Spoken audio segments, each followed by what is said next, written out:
Picture this, Hong Kong, 1988. The neon lights of the bustling city cast their glow over what would become one of the most legendary fight sequences in martial arts cinema history.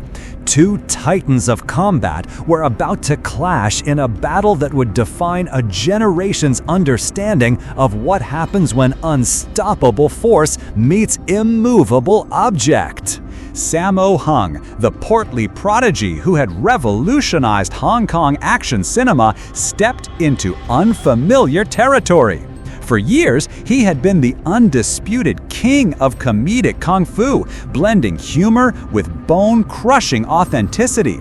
His dojo was the movie set, his students were cameras, and his philosophy was simple: make it real, make it hurt, make it memorable. Every 30 seconds of their confrontation revealed new layers of Sammo's genius. His strength lay in his deceptive appearance, a man who looked like your friendly neighborhood uncle, but moved like liquid lightning. Years of Peking opera training had given him flexibility that defied physics. His rotund frame housed muscles that could generate power from impossible angles. Watch closely as Sammo begins his assault. His Wing Chun lineage shows immediately. Those rapid-fire punches aren't just fast, they're scientifically precise. Each strike follows the centerline theory, the shortest distance between 2 points, maximized for efficiency. His footwork, learned from the legendary Yu Jim Yuen, allows him to shift weight and direction in microseconds. But Sammo's greatest strength becomes apparent in close quarters. While other fighters need space to generate power, he thrives in the clinch. His compact frame becomes an advantage, allowing him to work inside an opponent's guard where his trapping hands can dominate. Years of stunt coordination had taught him to read body language like a book. He knows what you're going to do before you do. Yet every master has vulnerabilities. Sammo's stocky build, while advantageous in close combat, limits his reach. Against a taller opponent, he must work twice as hard to close distance. His comedic background, while entertaining, sometimes leads to showboating, a luxury he couldn't afford against a pure competitor. Then there's Chuck Norris, entering this Eastern arena like a gunslinger walking into a saloon.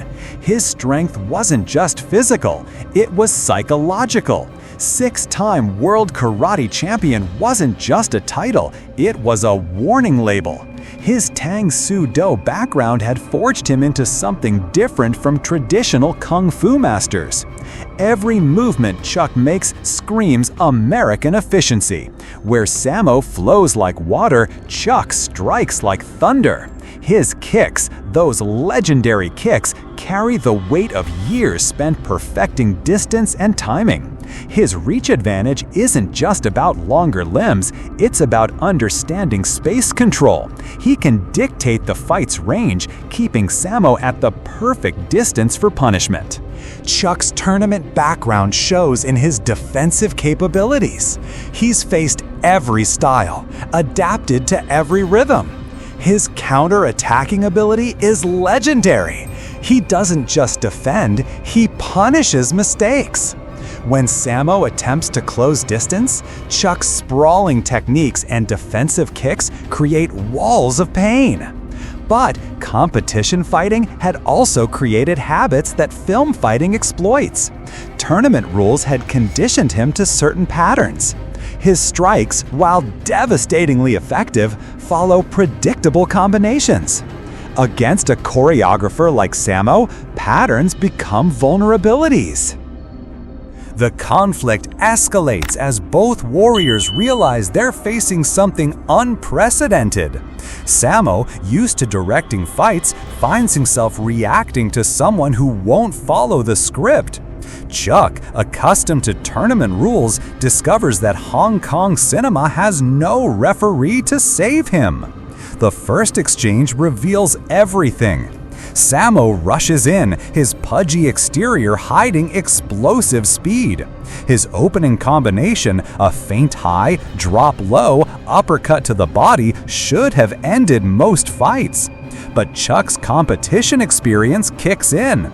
He reads the feint, sprawls back, and his counter kick whistles past Sammo's ear with millimeters to spare.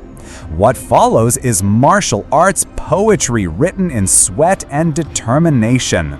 Sammo's Wing Chun trapping meets Chuck's Tang Soo Do linear attacks. Eastern philosophy clashes with Western methodology. Every technique tells a story of cultural exchange written in bruises. As fatigue sets in, both fighters must dig deeper than technique. Sammo's creativity begins to shine. He uses the environment, improvises with props, turns the fight into a three-dimensional chess match. His stunt background provides solutions that pure martial arts cannot. Chuck's championship mentality surfaces. He doesn't just fight Sammo, he studies him, adapts to him, finds patterns in the chaos.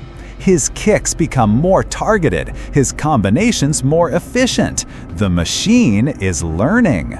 But in the end, it's not pure technique that decides the victor. It's heart, experience, and the home field advantage.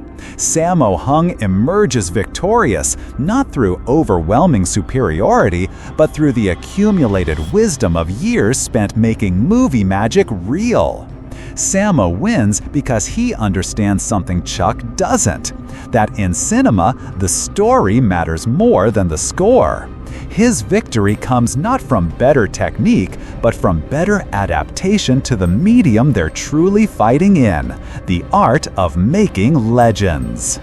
In those final moments, as Chuck's tournament conditioning meets Sammo's street-smart improvisation, something beautiful happens. The American warrior's respect for his opponent transforms the defeat into victory of a different kind. Chuck doesn't just lose a fight, he gains understanding of why Hong Kong action cinema captivates the world. Sammo's triumph isn't about Eastern superiority over Western methods, it's about the difference between competing and performing, between winning points and winning hearts. The Rotund master shows that true martial arts cinema requires more than perfect technique. It demands the ability to make every movement tell a story, every impact resonate with meaning.